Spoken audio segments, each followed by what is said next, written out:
Il-qorti tal-appell fil-Greċja konfermat id-deċiżjoni tal-ewwel qorti u bekk il-whistleblower tal-Bank Pilatus mhix se tkun estradita.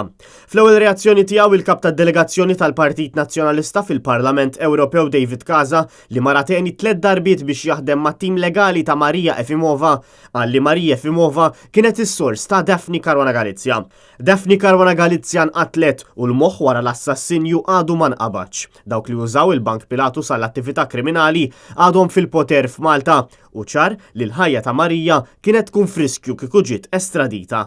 It-toroq kollha jindikaw lejn il-Bank Pilatus. Il-Bank Pilatus kien kompliċi f'korruzzjoni u ħasil ta' flus għal persuni fil-politika fl-ogħla livelli tal-Gvern Malti. Marija kienet xhud ta' din l-attività legali u l-informazzjoni li provdiet ġiet ikkonfermata li kienet tajba. Dawk li poġġew lilhom infushom friskju biex jikxfu l-ħażin jixirqilhom il-protezzjoni, mhux biss bil-kliem iżda anke bl-azzjonijiet.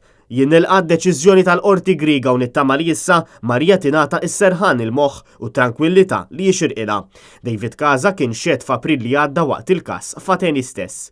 Bekk issa ġie fix-xejn il-mandat ta' arrest brabta ma' każ li s-sidien ta' Pilatus kienu qed ifittxuha għal miżappropriazzjoni ta' 2000 euro.